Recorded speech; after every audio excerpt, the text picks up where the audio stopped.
দীর্ঘ এক শ্বাসরুদ্ধকর উদ্ধার অভিযান, উদ্বেগ উৎকণ্ঠা, যেন শেষ হচ্ছে না অপেক্ষার প্রহর। আদরের সন্তানকে ফিরে পাওয়ার অপেক্ষায় বাবা মা ও পরিবারের সদস্যরা, শোকে স্তব্ধ পুরো এলাকা।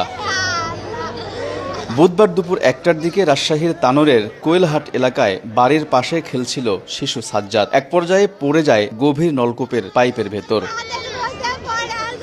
খবর পেয়ে ঘটনাস্থলে পৌঁছে শিশুটিকে উদ্ধার কাজ শুরু করে ফায়ার সার্ভিস। পাইপের ভেতর বিশেষভাবে অক্সিজেন দেওয়ার ব্যবস্থা করা হয়। এক্সকেভেটর দিয়ে মাটি সরিয়ে গভীরে প্রবেশের চেষ্টা। তবে গভীর নলকূপের 35 ফুটের অধিক গভীরতায় পৌঁছাতে হিমশিম ফায়ার সার্ভিসের। দীর্ঘ সময় পরও উদ্ধার না হওয়ায় ক্ষোভ স্থানীয়দের। মাও ওখানে ছিল, ওরাও ধরেছিল, ওই খাদের মধ্যে লাড়া টাড়া আসলো, বাচ্চাটা ওখানে গেজার পড়ে গেছে। ভাবেই হোক চেষ্টা করে উদ্ধার করতে হবে, না হলে তো বাচ্চাটা তো মারা যাবে। ফায়ার সার্ভিস বলছে সরু নলকূপের গভীরে পৌঁছানো কষ্টকর, তবুও শিশুটিকে জীবিত উদ্ধারে করছেন সর্বাত্মক চেষ্টা।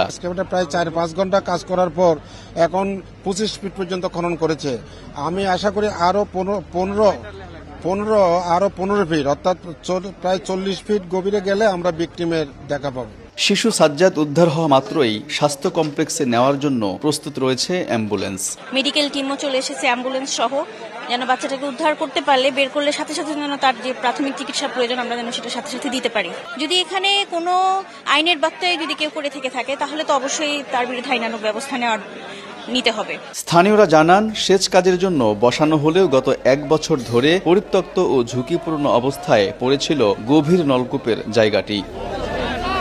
আলতাফ হোসাইন, সময় সংবাদ, রাজশাহী।